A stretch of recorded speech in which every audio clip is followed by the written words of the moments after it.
Hi ఈరోజు గోదావరి సీరియల్లో కథ విషయానికి వస్తే ఇంకా వాళ్ళ నాన్న అయితే పిల్లల కోసము తోట అయితే కొన్నారు కదా సర్ప్రైజ్ చేయడానికి. వాళ్ళైతే సర్ప్రైజ్ అయితే అవుతారు. ఇంకా ఆయనకి ఏం కోరిక అంటే అక్కడే ఇల్లు కట్టించుకొని ఉండాలా అని చెప్పేసి ఆ తోటలోనే ఆయన కోరిక. ఇంకా అందరూ అయితే చాలా హ్యాపీగా ఫీల్ అవుతారు. ఇంకా అది రిజిస్ట్రేషన్ చేసుకోలేదు వాళ్ళు. రేపు మేబీ ఆయనకి ఏదైనా అయితే ఆ తోటని ఇవ్వనని చెప్తాడేమో వాళ్ళ నాన్న. అది తమిళ్ సీరియల్ చూసే వాళ్ళకి తెలుస్తుంది. నేను తమిళ్ చూడను, సో నాకైతే తెలియదు. అది మేబీ ఆయన తోటేమో ఇవ్వను అని చెప్తాడని అనుకుంటా. ఎందుకంటే వాళ్ళ చెల్లికి వీళ్ళంటే పడ్డం లేదు కదా, ఈ ఫ్యామిలీ అంటే పడ్డం లేదు కదా, అందుకే ఇవ్వరేమో అని నేను అనుకుంటున్నాను. ఇంకా ఈయన వచ్చేసి సరే ఇంకా ఆ తోట అంతా తిరిగి చూస్తాము అని చెప్పేసి ఆ పిల్లలు అయితే అలా సరదాగా వెళ్తూ ఉంటారు. ఆడుకుందాము అనేసి వాళ్ళ చెల్లి అంటుంది. అక్కడ బాల్ ఉండదు, కొబ్బరికాయ ఉంటుంది కదా, టెంకాయ, దాంతో ఆడుకుందాము అని చెప్పేసరికి దాంతో వద్దు వద్దు అని చెప్పేసి జాను చెప్తుంది. అయినా కూడా సరే లాస్ట్ అమ్మాయి ఆడుకుందాం ఆడుకుందాం అనేసరికి సరే ఆడుకుందాం అనేసరికి ఇంక ఇతను ఉన్నాడు కదా, సింహాద్రి వాళ్ళ మేనల్లుడు ఉన్నాడు కదా, ఆయన అట్లా తిరుగుతుంటాడు. ఆ అమ్మాయిని లవ్ చేస్తున్నాడు కదా తను, ఆ ఉద్దేశంతో అటు ఇటు తిరుగుతూ ఉంటాడు. సడన్గా అతనికి తగులుతుంది అనమాట. తగిలేసరికి ఇంక వాళ్ళమ్మ బంతుపు వేస్తేనే వాళ్ళ అమ్మ గొయ్యమని లేస్తుంది. అలాంటిది కొబ్బరికాయ తగిలిందంటే ఆ ఊరుకుంటుందా, వచ్చి జాను మీద చేయెత్తడానికి వస్తుంది. అప్పుడు వాళ్ళ అన్నయ్య సింహాద్రి ఉండి నాకు జాను విషయం నాకు తెలుసు, నువ్వు ఏదో తెలియక జరిగింది, నువ్వు కామ్గా ఉండు అని చెప్పి వాళ్ళ చెల్లికైతే నచ్చజెప్పే ప్రయత్నం చేస్తాడు. అయినా కూడా ఉండేసి కన్న తల్లి అంటున్నా, చెల్లెల్ని కూడా నువ్వు వదిలేసి వాళ్ళనే సపోర్ట్ చేస్తున్నావు అంటే ఏమనుకోవాలని చెప్పేసి అడిగేసరికి అయినా కూడా ఆమెకెంత నోటు పొగరుగా అడుగుతుందా తెలుసా, నువ్వు ఆడపిల్లకాయల పెంపకం రాదు అంటే తిరిగి ఆమెనేమన్నా అనుంటే నీకు ఆడపిల్లకాయలు ఇంట్లో లేరు కదా, అందుకే నీకు ఆడపిల్లకాయల వాల్యూ లేదు అని చెప్పి ఆయన ఏమన్నా అనుంటే ఆయన ఏం అనలేదు. శంకరనారాయణ కామ్గా ఉన్నాడు.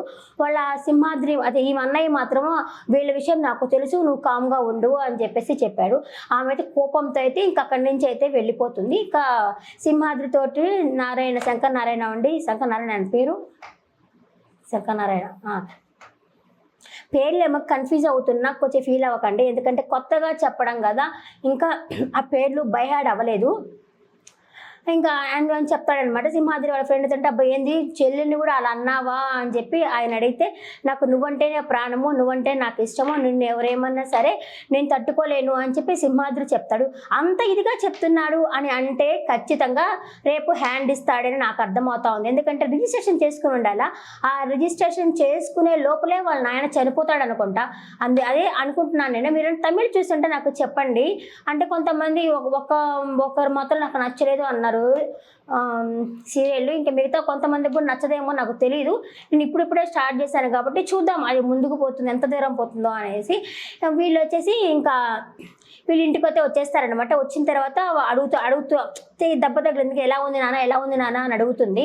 అప్పుడు సూర్య ఉండేసి అమ్మ ఏం కాదులేమ్మా, ఇప్పుడు నేనంటే నీకు ఎంత ఇష్టమో అలాగే ఆ అమ్మాయి అంటే కూడా వాళ్ళ నాన్నకి అంత ఇష్టం కదమ్మా, నువ్వెందుకు వాళ్ళని అంత పగవాళ్ళలాగా చూస్తున్నావు, అప్పటికి కూడా మా అమ్మాయిని కూడా ఎందుకు తిట్టావు అమ్మ అనేసరికి నువ్వు ఎన్నైనా చెప్పు, ఆ అమ్మాయి బిహేవియర్ అయితే నాకు నచ్చలేదు అని చెప్పి వాళ్ళ అమ్మ అయితే చెప్తుంది. రేపు ఆ అమ్మాయిని లవ్ చేసినా కానీ వీళ్ళమ్మ ఒప్పుకునేటట్లేదు కదా, ఒక సైడ్ అమ్మ కావాలా, ఒక సైడు ప్రేమించిన అమ్మాయి కావాలంటే ఖచ్చితంగా అమ్మాయి కావాలనుకుంటారు. ఈ కాలం పిల్లలు అమ్మాయి కావాలంటున్నారు ప్రేమించిన అమ్మాయి దానికంటే. అందుకని అయ్యో మనం ఏమైనా జానుకి తొందరగా కనెక్ట్ అయిపోయామా అని చెప్పి తనైతే ఫీల్ అవుతూ ఉంటాడు.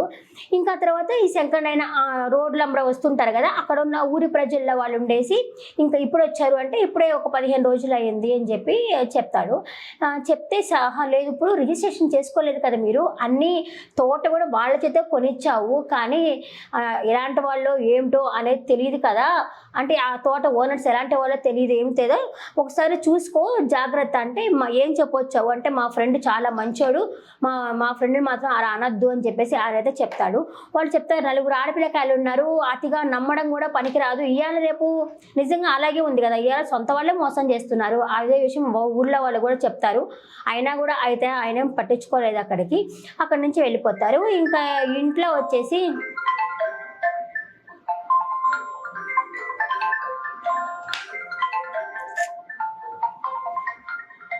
వన్ సెకండ్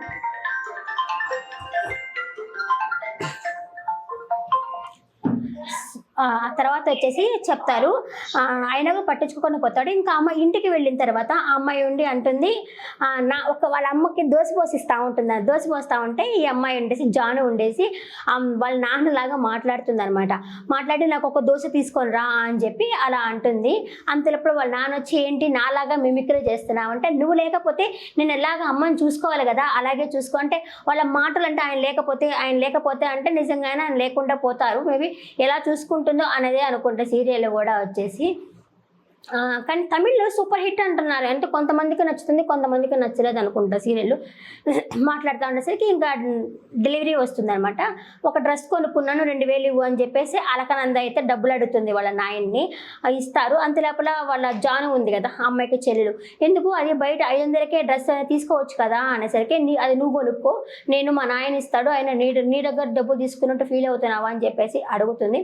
పోనీలే ఎన్నో ఆశలు ఉంటాయి కదా అని చెప్పి వాళ్ళ ఆయన గారాబంగా తీసుకో అనే ఇస్తాడు. ఇంకా తర్వాత వచ్చేసి పెళ్లి సంబంధం వస్తున్నారనమాట. అంటే పెళ్లి సంబంధం అంటే అలా బావే అన్నీ తీసుకొని రమ్మని చెప్పారు కదా, అవన్నీ తీసుకొని అయితే వస్తూ ఉన్నారు. అంటే ఇంక మనం రేపటి ఎపిసోడ్లో చూడొచ్చు. నాకు ఇష్టం లేదు అని చెప్పి ప్లేట్ని అలా విసిరేస్తుంది. అలాగే జానును కూడా కొడుతుంది. అది రేపటి ఎపిసోడ్లో చూడొచ్చు. ఈరోజు ఎపిసోడ్ మీకు ఎలా అనిపించింది కమెంట్ సెక్షన్లో కమెంట్ చేయండి. నెక్స్ట్ వీడియో మళ్ళీ కలుస్తాను. టాటా బాబాయ్, నమస్తే.